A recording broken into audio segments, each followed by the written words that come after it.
हिंदी में यूपीएससी की तैयारी से संबंधित प्रोग्राम्स को देखने के लिए सब्सक्राइब करें स्टडी IQ IAS हिंदी। नमस्कार, बहुत बहुत स्वागत है आप सभी का स्टडी IQ IAS हिंदी में। मेरा नाम है अतुल जैन। तो भाई, सबसे पहले आप सभी को भारत के राष्ट्रपिता महात्मा गांधी की जन्मतिथि का, उनके जन्म दिवस की बहुत बहुत शुभकामनाएं। भारत के भूतपूर्व प्रधानमंत्री लाल बहादुर शास्त्री जी का भी आज जन्म दिवस है, उसकी भी आपको बहुत बहुत शुभकामनाएं। तो गांधी जयंती पर मुझे लगा कि आप लोगों के साथ एक चर्चा करी जाए, एक ऐसी चर्चा जिसके बारे में हम लोग अक्सर सुनते आए हैं। अक्सर हम लोगों ने ऐसा विचार कुछ सुना है, लेकिन ये विचार जो है ये बहुत सुदृढ़ नहीं हो पाया। हम जो है कुछ बहुत ज्यादा जानते नहीं इस विचार के बारे में। और ये विचार जो है ये महात्मा गांधी की आर्थिक नीतियों या आर्थिक सोच से जुड़ा हुआ है। तो विचार यह है कि महात्मा गांधी जो हैं, देखिए महात्मा गांधी एक ऐसे विचारक थे, मुझे यह बताने की तो आवश्यकता नहीं है कि शायद भारत से आज तक, मतलब आधुनिक इरा की बात कर रहा हूं मैं, बुद्ध महावीर वगैरह की बात नहीं कर रहा, लेकिन आधुनिक इरा में भारत से जितने भी विचारक, जितने भी महान लोग हुए हैं, उसमें शायद दुनिया में सबसे ज्यादा प्रभावशाली व्यक्तियों की अगर सूची बने तो मेरे को इसमें कोई संदेह नहीं है कि महात्मा गांधी का नाम उसमें सबसे ऊपर आएगा। इनफैक्ट मैं यहां तक भी कहूंगा कि अगर पिछली सदी जो थी, 20वीं सदी के दुनिया के सबसे प्रभावशाली लोगों की सूची बने तो यह कहा जा सकता है कि महात्मा गांधी का नाम शायद उस सूची में भी, अगर सबसे ऊपर ना सही तो सबसे ऊपर जो 4-5 लोग हैं उनमें तो निश्चित तौर पर ही आएगा। गांधी जी, उनके जो विचार थे वो दुनिया की हर यूनिवर्सिटी में पढ़ाए जाते हैं। कहीं पर भी आप किसी भी जगह पढ़ें, कहीं भी आप जानें, तो जो एक एथिक्स का विचार होता है वो महात्मा गांधीवाद के बिना शुरू नहीं होता। कहीं पर भी आप लोकतांत्रिक संघर्ष की बात करें तो उसमें महात्मा गांधी की चर्चा आप जरूर सुनेंगे। कि जितनी दुनिया में क्रांतियां हुई हैं गांधी जी के बाद, उन्होंने कहीं ना कहीं से गांधीवादी नीतियों के बारे में बात की है, गांधी जी के बारे में बात की है। तो सवाल यह उठता है कि इतने प्रभावशाली व्यक्तित्व का आर्थिक चिंतन क्या था, आर्थिक तौर पर वो क्या चाहते थे। यह बात सही है कि भारत जब आजाद हुआ उस समय गांधी जी जो है राजनीतिक तौर पर रिटायर हो चुके थे। इसके अलावा भारत की आजादी के कुछ महीनों बाद ही जनवरी आते आते उनकी हत्या कर दी गई, उनकी मृत्यु हो गई। तो आजाद भारत की नीतियों पर गांधी जी का कोई ऐसा बहुत ज्यादा प्रभाव जो है हमको देखने को नहीं मिला, क्योंकि गांधी जी एक तो रिटायर्ड थे, दूसरा वो जीवित भी नहीं रहे ज्यादा दिन। लेकिन उसके बाद भी आप देखेंगे कि भारत के संविधान से लेकर हर चीज में, आप भारत के संविधान से लेकर अगर आप बात करनी शुरू करें तो संविधान से लेकर आमतौर पर भारत का जो आम नागरिक का जो आर्थिक चिंतन है उस पर गांधी जी की छाप स्पष्ट तौर पे दिखाई पड़ती है। तो ऐसे उस व्यक्तित्व का, ऐसे गांधी जी का आर्थिक चिंतन क्या था, आर्थिक तौर पर वो क्या सोचते थे, क्या चाहते थे, क्या मानते थे, इसके बारे में आज हम थोड़ी सी चर्चा करेंगे। मैं आपको यह चर्चा शुरू करने के पहले एक चीज बता देता हूं, जो एक गलती लोग अक्सर करते हैं पर आप मत कीजिएगा। वो होता क्या है कि हम अपनी आज के नॉलेज को, यह सबके साथ गलती होती है, मेरे साथ भी होती है, कि जो चीज हम आज जानते हैं, जो चीज हमको आज बड़ी ऑब्वियस, बड़ी सरल लगती है या बहुत ही सामान्य लगती है, हम अक्सर इतिहास में जो लोग हुए हैं उनको अपने आज के ज्ञान के आधार पे जज करते हैं। जैसे पूंजीवाद जो है अब एक सामान्य चीज है, भाई निजी क्षेत्र का विकास होना चाहिए, विस्तार होना चाहिए, यह अब एक सामान्य सोच है। गांधी जी जिस जमाने में थे तब यह आम सोच नहीं थी। ये इस बात का, ये बेनिफिट ऑफ डाउट आप गांधी जी को दें, ये मैं चाहूंगा। गांधी जी को ही नहीं, किसी भी विचारक को आप जब उसके बारे में विचार करते हैं, जैसे मैं एक जमाने में मैं पढ़ता हूं कि लोकमान्य तिलक जो हैं उन पर आरोप लगाया जाता है कि वो महिला विरोधी थे, लेकिन उस पर मेरा तर्क यही होता है कि लोकमान्य तिलक जिस जमाने में थे, जिस समय में थे, उस समय के परिप्रेक्ष्य से आप उस बात को समझने की कोशिश कीजिए। तब से अब तक समय बहुत बदल चुका है। तो निश्चित तौर पे गांधी जी के कुछ विचार जो हैं वो आपको ऐसा लग सकता है, वो आपको ऐसा प्रतीत हो सकता है कि आप जो है आज जो है आप जो है मतलब ये विचार जो है ये सही नहीं है, ये उचित नहीं है, ये विचार जो है ये रेलेवेंट नहीं है, या फिर ये विचार बड़े आउटडेटेड हैं, बड़े पुराने विचार हैं, ये तो इनका कोई मतलब नहीं रह गया। लेकिन जब भी आप गांधी जी के बारे में बात करेंगे तो इस बात को समझिएगा कि ये विचार उस जमाने के थे। और मैं आपको आज इस छोटा सा ही सेशन है 15-20 मिनट का, इसके अंत में आपको यह भी बताऊंगा कि कितने हद तक उनके विचार जो थे वो आज भी रेलेवेंट है। सारे नहीं होंगे निश्चित तौर पे, लेकिन उनके बहुत सारे विचार ऐसे हैं जिन पर हम आज भी चर्चा करते हैं और बार बार कहते हैं कि हमको यह करने की आवश्यकता है। चलिए इस चर्चा की शुरुआत करते हैं, समझने की कोशिश करते हैं कि आर्थिक तौर पर महात्मा गांधी कौन थे, आर्थिक विचार उनके क्या थे। इस चर्चा को शुरू करने के पहले मैं आपको बता दूं कि भाई अगर आप 2025 में यूपीएससी एग्जाम देने वाले हैं तो हमारा आखिरी जो प्रतिज्ञा प्लस बैच आ रहा है 2025 के लिए वो शुरू जो है हो चुका है, याद रखिएगा। और उससे जुड़ने की लास्ट डेट कल है, 3 अक्टूबर है। तो भाई अगर आप इस बैच से अभी नहीं जुड़े तो आपको जो है वो ये एक बहुत आपसे अपॉर्चुनिटी मिस हो जाएगी, अवसर मिस हो जाएगा। तो एजे लाइव कोड लगा के 21,000 रुपए में आप इससे जुड़ सकते हैं। याद रखिए आपको प्री मेंस इंटरव्यू सबकी तैयारी कराएगा 2025 में। इसके बाद टाइम कम बचेगा तो प्रतिज्ञा प्लस बैच हम नहीं लाएंगे, फिर हम प्रीलिम्स का क्रैश कोर्स लेकर आएंगे। तो इस बैच से जुड़ जाइए, आपका प्री मेंस इंटरव्यू सबकी तैयारी हो जाएगी, ये याद रखिएगा। अगर आप 2026 या 27 का एग्जाम देने वाले हैं तो आप इस बात को याद रखें। ये क्या हुआ? हां जी, अगर आप 2026 या 27 की परीक्षा देने वाले हैं तो याद रखें 2026 वाला बैच जो है वो 29,999 का है। उस पर भी सेल और उससे भी जुड़ने की लास्ट डेट कल ही है और सेल की भी। और साथ के साथ अगर आप 2027 का एग्जाम देने वाले हैं तो आप एजे लाइव कोड लगा के 34,999 में इससे भी जुड़ सकते हैं। ये नया बैच है, 8 तारीख से शुरू होगा, याद रखिएगा शाम 6 बजे। पर इस पर भी सेल का लाभ आपको कल तक ही मिलेगा। तो एजे लाइव कोड लगाना मत भूलिए, जो भी बैच आपको लेना हो, और उससे जुड़ जाइए। ठीक है, चलिए अब बात करते हैं महात्मा गांधी के आर्थिक चिंतन की। चलिए जी, तो गांधी जी का आर्थिक चिंतन जो है उसके बारे में कुछ चीजें तो हम लोग जानते हैं निश्चित तौर पे। अगर मैं आपसे कहूं कि भाई गांधी जी के आर्थिक चिंतन के बारे में या उनके आर्थिक विचारों के बारे में आप क्या जानते हो, तो 2-3 पॉइंट जो आप सब मुझे बताओगे वो ये होगा कि गांधी जी भाई खादी के समर्थक थे, है ना। आज भी भाई खादी ग्रामोद्योग जो होता है, गांधी आश्रम के नाम से भारत में चलते हैं, खादी को लेकर उनका विचार था, इसको हम डिटेल आउट करेंगे। इसके अलावा आप ये कहोगे कि गांधी जी जो थे वो कुटीर उद्योग के समर्थक थे, कि छोटे छोटे उद्योग लगाए जाएं, लोग अपने घर पर काम करें, है ना, इस प्रकार का हो। गांधी जी जो है वो ग्राम स्वराज के समर्थक थे, कि गांव जो है वो अपने आप में राजनीतिक और आर्थिक तौर पर एक स्वतंत्र इकाई हो, है ना। गांव जो है वो किसी पर निर्भर ना हो, गांव अपने आप में एक आजाद इकाई हो। ये 3 चीजें जो है ये गांधी जी चाहते थे। इसके अलावा गांधी जी की जो जनरल थ्योरी थी, अगर हम उनकी बात करें तो अहिंसा, तो आप निश्चित तौर पे जानते ही हो। दुनिया जो है गांधी जी को अहिंसा के भाई प्रणेता के तौर पर ही जानती है, कि जिस व्यक्ति ने कॉलोनियल शासक जो है, औपनिवेशिक शासकों से लड़ने का अहिंसक तरीका दुनिया को सिखा दिया, भाई उसकी अहिंसा तो ऑब्वियस सी बात है कि अहिंसा तो उसका सबसे बड़ा जो एक क्रिटिकल पॉइंट है, ये तो रहा ही होगा, इसमें तो कोई दिक्कत नहीं है। चलिए अब एक बार से ये सारे पॉइंट ठीक हैं, इनमें से एक भी पॉइंट गलत नहीं है। अब इन पॉइंट्स के अराउंड जो है और इनमें कुछ नए पॉइंट्स और जोड़कर एक बार समझने की कोशिश करते हैं कि गांधी जी का आर्थिक चिंतन क्या था। सबसे पहली चीज तो जो गांधी जी चाहते थे, वो चाहते थे कि आर्थिक कानून जो है या आर्थिक नियम जो हैं वो प्रकृति के नियमों के अनुकूल हो। यह मैं आपको समझा दूंगा, क्योंकि इस पर आज भी हम डिबेट करते हैं, याद रखिएगा। यह प्रकृति के नियमों के अनुकूल हो। इसका क्या मतलब हुआ? तो गांधी जी यह कहते थे कि भाई देखो, प्रकृति जो चलती है, भाई प्रकृति ने कहीं पर पहाड़ बनाए, कहीं पर नदी बनाई, कहीं पर रेगिस्तान बनाया, कहीं पर मैदान बनाए, कहीं पर खेती हो सकती है, कहीं पर खेती नहीं हो सकती। भाई सब कुछ प्रकृति ने बनाया है, कहीं पठार है, कहीं कुछ है, ये हम जानते हैं। और हर जगह जो है कुछ ना कुछ नियम है, हर जगह एक दूसरे से अलग है। हर जगह को चलाने की जो प्रक्रिया है, हर जगह के चलने की जो प्रक्रिया है, वो एक दूसरे से अलग है। ये बात भी हम जानते हैं। तो गांधी जी का यह कहना था कि चूंकि प्रकृति जो है वो मानव से ऊपर है। याद रखिएगा, देखिए इस बात को समझिए कि मानव तो अपने नियमों को बदल सकता है ना भाई। मानव के जो नियम है हम अपने हिसाब से उनको बदल सकते हैं। जो नियम हमको ठीक लगे उसको माने, जो ना ठीक लगे उसको हम बदल दें, यह बात सही है। लेकिन प्रकृति के नियम तो शाश्वत हैं भाई, वो तो हमने नहीं बनाए। कहां पहाड़ है, कहां नदी है, कहां रेगिस्तान है, हमारे कंट्रोल में थोड़े ना है, ये तो प्रकृति ने बनाया है।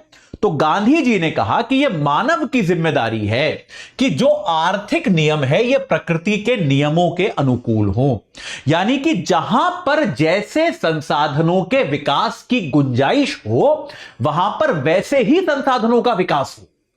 ये पॉइंट समझ में आया कि नहीं आया? कि जहां पर प्रकृति जिस तरह का आपको संकेत दे रही है कि भैया मेरे साथ ये करो, तो उसके साथ वही करो, उससे अलग मत करो। बात समझ में आई कि नहीं आई? यानी कि जहां पर खेती हो सकती है वहां खेती करो, जहां खेती नहीं हो सकती वहां उद्योग लगा दो, कोई दिक्कत नहीं है। याद कीजिए आप नंदीग्राम में क्या हुआ था, क्या शिकायत आई थी कि कृषि योग्य भूमि को उद्योगपतियों को दिया गया था, जिसको लेकर भारी हिंसा हुई थी। देखिए, अगर गांधी जी के सिद्धांत का पालन करते तो यह नहीं होता। बात समझ में आई कि नहीं आई?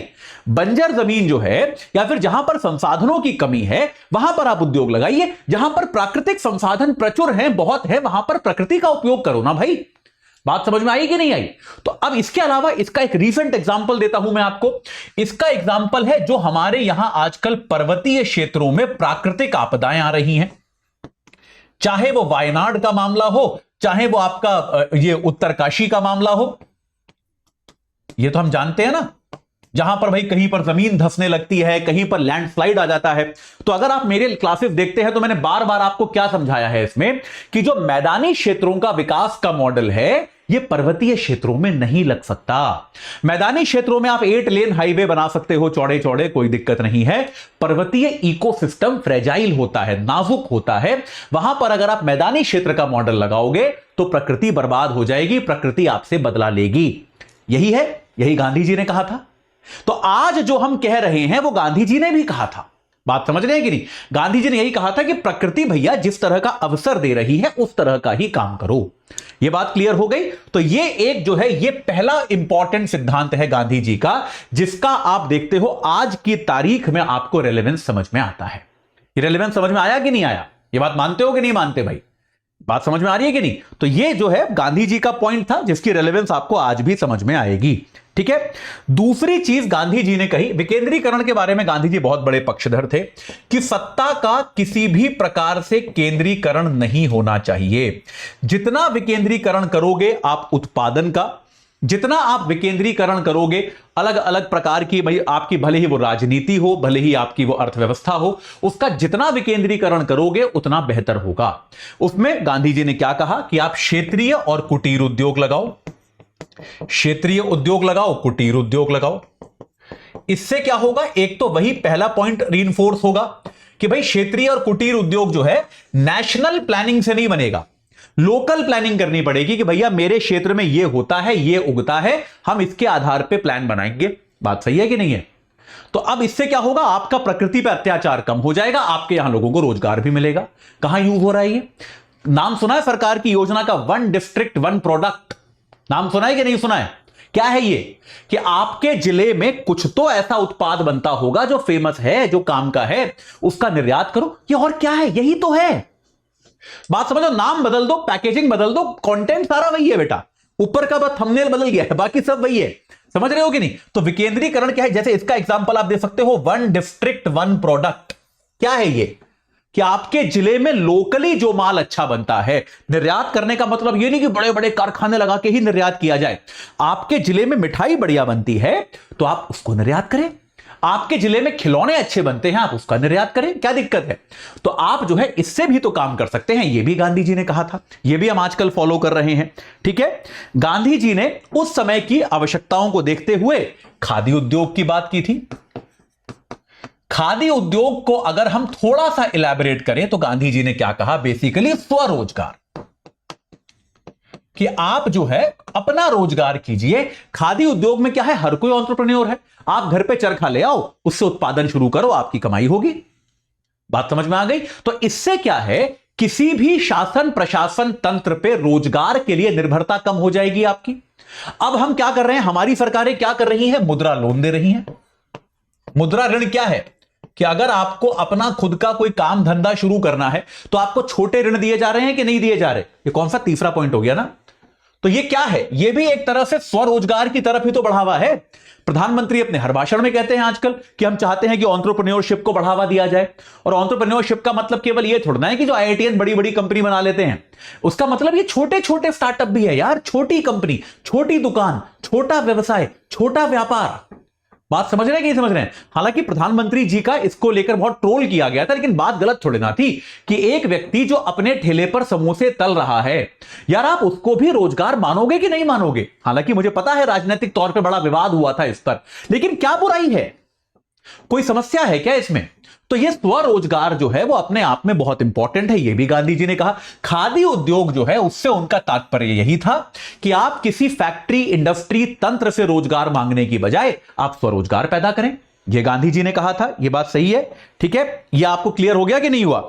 इसके अलावा जो है एक जो है ग्राम विकास, गांधी जी का बहुत ही क्लियर आइडिया था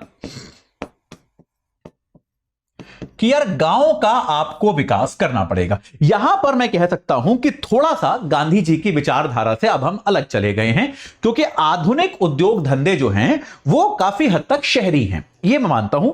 गांधी जी ये कहते थे कि नगरीकरण जो है वो अत्याचारी होता है, इसके बारे में आपको बताऊंगा।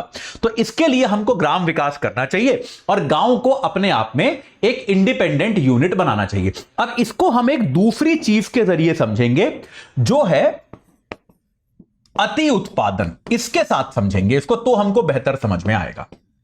देखिए आजकल का पूंजीवादी सिस्टम क्या है, देखिए आजकल के पूंजीवाद का ट्रैप को समझिए। अगर आप एक मिनट के लिए लॉजिकली सोच के देखो तो यार तुम्हें एक ठीक ठाक जीवन जीने के लिए क्या जरूरत है? बहुत ज्यादा वस्तुओं की जरूरत है क्या? तुम्हें चीजों की जरूरत है, यह तुम्हें कैसे पता चलता है? विज्ञापन देखकर।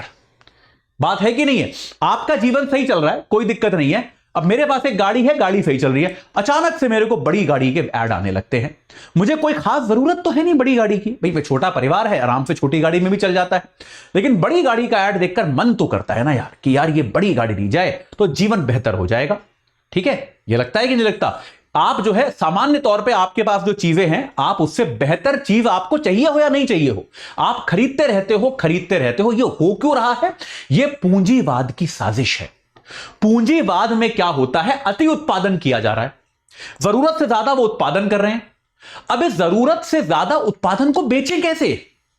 व्यक्ति को जरूरत तो है नहीं, तो व्यक्ति के दिमाग में जरूरत पैदा की जा रही है। विज्ञापन ला ला के फिल्म स्टार्स दिखा रहे हैं कि अगर तुमने ये कोल्ड ड्रिंक नहीं पी तो तुम में शक्ति नहीं आएगी। अरे कोल्ड ड्रिंक से कौन सी शक्ति आती है भाई? ये विज्ञापन दिखा दिखा के आपको भ्रमित किया जा रहा है कि नहीं किया जा रहा कि यार ये जो है ये चीज चाहिए तुम्हें, अगर तुम्हारे पास ये नहीं है तो तुम्हारे जीवन में कुछ तो कमी है। ये बात मानते हो कि नहीं मानते हो? तो ये क्या हुआ है? ये अति उत्पादन से क्या हो गया है? अति उपभोग की संस्कृति आ गई है। और इस अति उपभोग से क्या हो रहा है? वापस जाएंगे पहले पॉइंट पर, प्रकृति पर अत्याचार हो रहा है, व्यक्ति मजदूर पर अत्याचार हो रहा है। यह बात मानते हो कि नहीं मानते? प्रकृति का आप दोहन करे जा रहे हो, आप उत्पादन करे जा रहे हो, चाहिए या नहीं चाहिए फर्क ही नहीं पड़ता, बनाए जा रहे हो, चीजें बनाए जा रहे हो। अरे किसको जरूरत है यार? आप जबरदस्ती नीड पैदा कर रहे हो, कोई नीड है ही नहीं। बात समझ रहे हो कि नहीं भाई? व्यक्ति आप मैं किसका कहूं? मैं अपना ही सोचूं अगर, तो मैं जितनी चीजों का उपभोग करता हूं शायद मेरे को उनमें से आधे की भी आवश्यकता नहीं है, लेकिन यार मतलब चाहिए आपको। अब आपने ऐड देखा, यार ये एक स्मार्ट वॉच है, आपने ऐड देखा, अरे आपका तो इसमें हार्ट बीट आ जाता है, हार्ट रेट कितना है, कितने कदम चले। अरे क्या जरूरत है ये सब जानने की यार? कोई पॉइंट है? लेकिन एक ये क्रिएट किया गया, आपको चाहिए, आपको बड़ा स्मार्टफोन भी चाहिए, अच्छा कोई जरूरत है? बेसिक स्मार्टफोन से भी आपका काम चल सकता है, लेकिन नहीं, ये क्रिएट किया गया। अब आ रहा है कि 120 मेगापिक्सल का कैमरा। अरे तुम फोटोग्राफर हो क्या करोगे 120 मेगापिक्सल का कैमरा लेके यार? क्या पॉइंट है उसका? लेकिन नहीं चाहिए, अब आ गया है तो चाहिए भाई। तो अब उत्पादन किया जा रहा है, इसके लिए प्रकृति पे अत्याचार हो रहा है, इसके लिए मजदूर पे अत्याचार हो रहा है। लेकिन ये जो है ये अति उपभोग की संस्कृति बन गई है। तो गांधी जी ये कहते हैं कि यार ये जो पूरी प्रक्रिया है, जितना बनाओ उसका उपयोग कर लो वहीं पर। तो ग्राम विकास में गांधी जी का पॉइंट यही था अर्थव्यवस्था को लेकर कि जो बने वही उपभोग हो जाए, मतलब उपभोग जो है वो इतना ज्यादा ना हो कि अति उपभोग के कारण जो है हम बहुत ज्यादा चीजों का उत्पादन करने लग जाएं। ये एक संयम की आवश्यकता जो है, ये ग्राम विकास और अति उत्पादन को मिलाकर आप जो है संयम की बात कर सकते हैं कि यार जो बने वही उपभोग हो जाए, इसमें कोई बहुत ज्यादा चीजों की आपको आवश्यकता है नहीं। ठीक है। और जहां पर हम बात करेंगे खादी उद्योग की, ग्राम विकास की, कहने की आवश्यकता नहीं है, रोजगार देगा ये सब, है ना। रोजगार तो चाहिए ही चाहिए सबको, रोजगार की समस्या तब भी थी आज भी है, तो रोजगार आपको मिल ही जाएगा, ये बात सही है। ठीक है। अगला पॉइंट जो गांधी जी बहुत मजबूती से रखते हैं वो है ट्रस्टीशिप का पॉइंट। ट्रस्टीशिप का मतलब क्या होता है कि भाई अगर जो व्यक्ति धनवान है, देखिए समाज के संसाधनों पर सबका हक है। ट्रस्टीशिप का मतलब यह हो गया कि संसाधन जो हैं वो सबके हैं। अगर आप धनवान हो तो इसका मतलब यह नहीं है कि वो संसाधन आपका हो गया, आप बस, आपको उसको होल्ड करने के लिए दिया गया है, आपको बस उसका ट्रस्टी बनाया गया है। संसाधन सबके हैं, संसाधन आपके नहीं है। आप अगर धनवान हो तो भी आपके दिमाग में आर्थिक नियोजन करते हुए यह थॉट आना चाहिए कि यार संसाधनों का प्रयोग जो है वो सबके हित में होना चाहिए, किसी एक वर्ग, किसी एक समुदाय के हित में नहीं होना चाहिए। ये ट्रस्टीशिप की फीलिंग जो है ये हमें आर्थिक प्लानिंग में डालनी पड़ेगी कि धनवान व्यक्ति जो है उसको भी बताना पड़ेगा कि यार आपका जो है धन संपदा आपकी है नहीं, आप खाली इसके ट्रस्टी हो। तो अब जो हम कहते हैं टैक्स द रिच, जो पूरा कैंपेन चला है अमेरिका में, वो और क्या है, यही तो है कि जो अति धनवान हैं उन पर अतिरिक्त टैक्स लगाया जाए क्योंकि वो ट्रस्टी हैं, उनसे पैसा वापस लिया जाए, धन का जो है एक प्रकार से पुनर्वितरण किया जाए। ये बात क्लियर हो गई, ये बात स्पष्ट है। ठीक है। श्रम सुधार की बात करी गांधी जी ने, आजकल बड़ा रेलेवेंट हो गया है। गांधी जी ने यही कहा कि यार श्रमिक का जीवन जो है वो अच्छा होना चाहिए, श्रमिक के जीवन में उत्पीड़न नहीं होना चाहिए, एक अच्छा जीवन श्रमिक का होना चाहिए। यानी कि श्रमिक के जीवन में काम के घंटे नियंत्रित होने चाहिए। आजकल ये बहुत चर्चा में है ये वाला टॉपिक, काम के घंटे जो है वो नियंत्रित होने चाहिए और उसका वेतन अच्छा होना चाहिए। अभी आपने देखा होगा पिछले दिनों एक जो अर्न्स्ट एंड यंग में काम करती थी एना पेरियाल, उनकी मृत्यु के बाद जो एक पूरा विवाद चला है काम के घंटों को लेकर, गांधी जी ने इसका भी निराकरण किया, इसके बारे में भी बताया। झांसी में अभी एक घटना हुई है कि एक ये बजाज फाइनेंस का एक व्यक्ति था, उसने आत्महत्या कर ली। 2 बच्चे थे यार छोटे छोटे उसके, उसने बोला कि इतना मेरे पे प्रेशर डाला जा रहा था, मैं 45 दिन से सो नहीं पा रहा था, और उसने आत्महत्या कर ली। तो गांधी जी ने कहा कि श्रमिक के जीवन से ये दबाव जो है ये हमको खत्म करना पड़ेगा, ये सारी चीजें हमको करनी पड़ेंगी। ठीक है। तो और भी बहुत सारी चीजें हैं, लेकिन हम एक तरह से कह सकते हैं कि गांधी जी के विचारों को अगर हमें सम अप करना हो तो इन 7 बिंदुओं में हम गांधी जी के विचारों को सम अप कर सकते हैं। अब निश्चित तौर पे हम में से शायद सभी ये मानेंगे कि यार औद्योगिकीकरण जरूरी है। गांधी जी बिग इंडस्ट्रियलाइजेशन के विरोधी थे, वो बड़े उद्योगों के विरोधी थे, ये बात भी मैं लिख देता हूं। और ये बात हम मानते हैं कि भाई ये बात सही है कि ये बात शायद उतनी सही अब नहीं लगती कि बड़े उद्योगों का जो विरोध है उसके बिना देशों की आर्थिक प्रगति जो है वो संभव नहीं है। लेकिन इसके अलावा आप देखेंगे कि अब ये, और मैं बार बार ये कहता हूं कि कोई व्यक्ति जब एक पुराने कालखंड में सोच रहा होता है तो उसको उस कालखंड का लाभ हमें देना चाहिए कि वो किस समय में सोच रहा था। तो निश्चित तौर पर गांधी जी की जो आर्थिक विचार है वो उस समय के हिसाब से थे, लेकिन उनमें से काफी सारे विचारों की प्रासंगिकता जो है वो आज भी उतनी ही है, वो कम नहीं हुई है। ठीक है। तो भाई इस बात को आप समझें, गांधी जी के विचार आपके GS4 के लिए भी बहुत उपयोगी हैं, आपके GS3 के लिए भी बहुत उपयोगी हैं। इकोनॉमिक्स में आप उत्तर देते हुए गांधी जी के विचारों का हमेशा प्रयोग कर सकते हैं। ठीक है।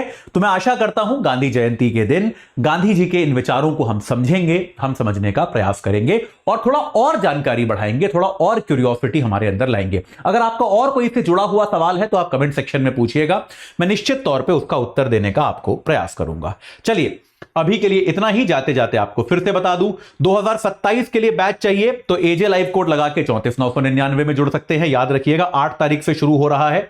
2026 के लिए बैच चाहिए अगर आपको तो 29,999 में आप ले सकते हैं। कल जो है बस कल तक इसमें एडमिशन हो पाएगा, याद रखिएगा। और 2025 के लिए तो अगर आप एग्जाम दे रहे हैं तो भैया ये आखिरी बैच है, इसके बाद बैच नहीं आएगा प्रतिज्ञा प्लस वाला। 20,999 में आपको मिल जाएगा एजे लाइव कोड लगाकर। तो आज ही एजे लाइव कोड लगाइए और तुरंत इस बैच से जुड़कर अपनी तैयारी को सही आकार प्रदान कीजिए। इस चर्चा से जुड़ने के लिए आप सभी का बहुत बहुत धन्यवाद। हिंदी में यूपीएससी की तैयारी से संबंधित प्रोग्राम्स को देखने के लिए सब्सक्राइब करें स्टडी IQ IAS हिंदी।